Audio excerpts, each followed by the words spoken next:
Кыргызстан, Тажикстандын оор мамилелери, Кыргыз-Казак чегарасындагы жүк ташуучу унаалардын тыгындары, Түркменистандын дүйнөгө жада калса кошуналарга ачылгысы келбегендигине карабай, акыркы жылдары Борбор Азия биримдигин бекемдөө аракеттери катуу жүрүүдө.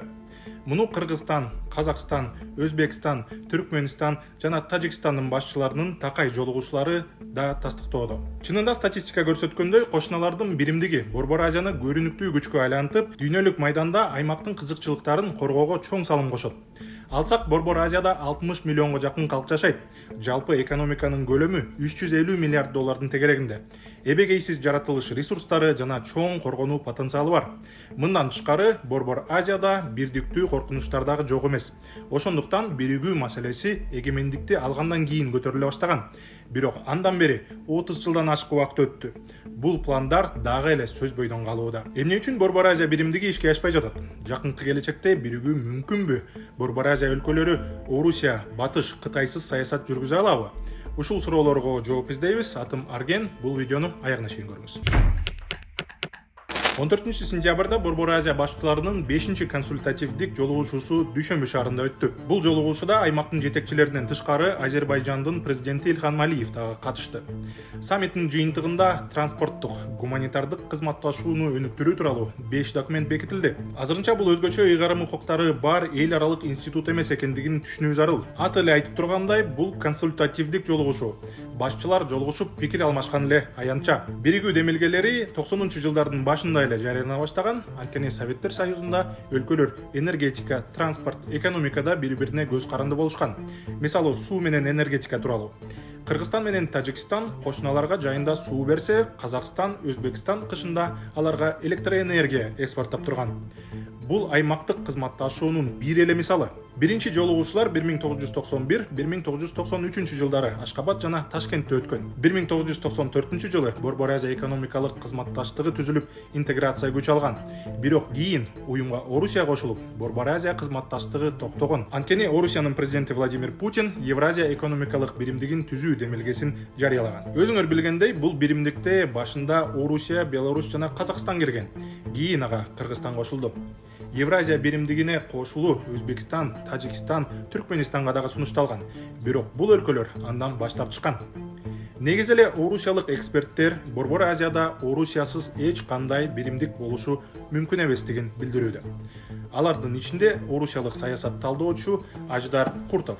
Бардык интеграциялык процесстер жана кандай формада болбосун саясий экономикалык болобу Россиянын түздөн түз катышуусу менен түзүлүшү керек жана бул Борбор Азия чөлкөмүндө дестабилдештирүүдөн качуунун бирден бир жолу. Антпесе Америка Кошмо Штатынын катышуусунун тобокелдиктери күчөйт. Өз кезегинде региондогу өлкөлөргө өзүнүн жүрүм-турум линиясын таңуулай баштайт. Муну менен Казакстандык саясат талдоочу Мухтар Тайжан макул эмес. Ал орусиялык эксперттердин мындай пикирлерин сындап, Борбор Азия өлкөлөрү дагы башка өнөктөштөр менен мамилелерди өнүктүрүшү керектигин Медиа Хабка билдирди. Геосаясий ахуалга карасак, мына империал сондай пыйгылдар, империя кайта курамыз деген пыйгылдар Ресейде басым болуп тур. Сол бундай империяга дагы да түспөс үчүн биз башка элдермен, Туркиямен, мисалы, биз башка осындай кубаттуу үлкөн элдермен карым катнаштарыбызды күчөйтүүбүз керек. Міне, менин пикирим осы. Жаңы биригүү демилгелери Өзбекстанда бийлик алмашкандан кийин жарыялана баштады. Борбор Азия башчыларынын биринчи консультативдик кеңеши 2018 жылы Астанада өттү. Андан бери бул кеңешме жыл сайын аймактын өлкөлөрүндө өтүүдө. Ал тапта эл аралык өнөктөштөргө дагы Борбор Азия менен түз сүйлөшүү ыңгайлуу экени көрүнүп турат. Акыркы жылдары C5+1 форматындагы жолугушуулар жүрүп жатат. Анда Борбор Азия, Америка, Европа, Араб өлкөлөрү менен кызматташтыкты талкуулоодо. Баса Борбор Азиянын башчылары Дүйшөмбүдөгү кеңешмеден кийин Америка Кошмо Штаттарына жөнөштү. Алар Нью-Йоркто Американын президенти Джо Байден менен жолугушат. Эксперттердин айтымында, бул жолугушууда орус украин согушу тууралуу маселелер талкууланат. Муну менен Борбор Азия тыкыз кызматташууга даярбы деген суроо жаралат. Анткени 32 жылда аймактын өлкөлөрүндө ар кандай саясий системалар орноп, интеграцияга тоскоолдуктар жаралды. Биринчиден Түркмөнстан жабык өлкө катары таанылган. Суперпрезиденттик башкарууда бул мамлекетте 3 президент алмашты. Бирок үчөө тең көптөгөн чектөөлөрдү киргизип, Ашхабад менен дүйнөнүн толук кызматташуусуна тоскоолдуктарды жаратууда. Бул өлкөдө өзгөчө сөз эркиндиги абдан чектелген. Ошондуктан бизнес тууралуу, мамлекеттин мамилеси, экономикалык мүмкүнчүлүктөрү тууралуу маалымат алуу абдан кыйын. Бирок Түркмөнстан жаратылыш ресурстарына бай экени факт. Дүйнөдөгү эң чоң газ майдандарына кирген кеңдер, күйүүчү май жана башка ресурстар. Анын үстүнө Түркмөнстан расмий өзүнүн нейтралитетин жарыялаган. Ал эл аралык башка уюмдарга кошулуусу абдан кыйын. Тажикстан менен Өзбекстандын мамилеси көп жылдардан бери оор абалда болгон. Тажикстанда жарандык согуш болуп жатканына байланыштуу Өзбекстан чегарасын жаап, ал аймактарда миналарды жайгаштырган. Алардан жүздөгөн тажикстандыктар жабыркаган. Андан тышкары Эмомали Рахмон менен Ислам Каримовдун жеке мамилеси оор болгону айтылат. Эки президент жада калса Самарканд менен Бухараны талашып, мушташа кеткени тууралуу маалыматтар тараган. Миналар Шавкат Мирзиёев бийликке келгенден кийин алынып, чегара ачылды. Тажикстан Кыргызстандын чегарасындагы кандуу окуялар Бишкек менен Дүйшөмбүнүн мамилесине чоң сокку урду. Чегара маселеси президенттердин деңгээлинде сүйлөшүүлөр жүрүп жатканы менен дагы эле чечиле элек.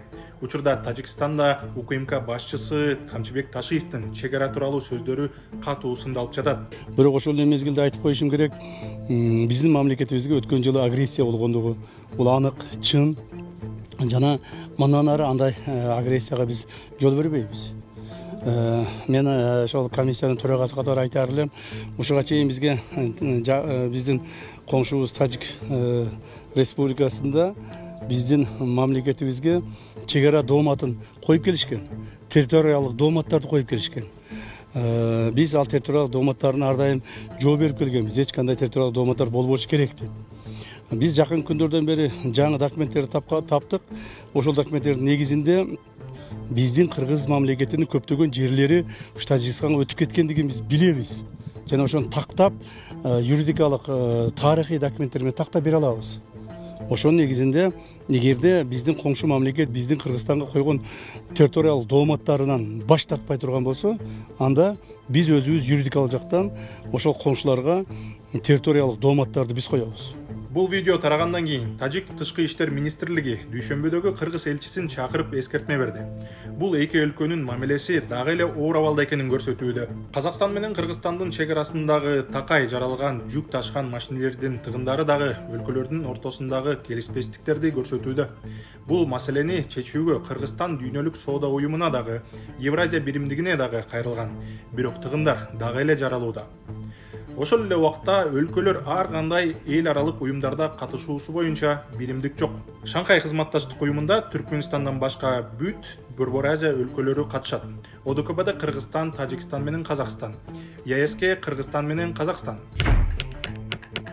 Өзүңөр көргөндөй, Борбор Азияда кызматташтыктын өнүгүүсүнө ички жана тышкы факторлор бар. Аймактагы өлкөлөр бирдиктүү коркунучтарга дагы чогуу жооп бериши керек. Бирок мындай кызматташуу тараптардан саясий эрк жана чечкиндүүлүктү талап кылат. Анын үстүндө өлкөлөрдүн ортосундагы келишпестиктер, саясий системалардын айырмалары мындай форматка тоскоолдуктарды жаратууда. А сиз кандай ойлойсуз? Борбор Азия биримдиги келечекте күч алабы? Аймактын өлкөлөрү келишпестиктерди жоюп өз алдынча Орусия, Америкасыз саясат жүргүзө алышабы? Пикириңизди комментарийге жазыңыз. Көрүшкөнчө.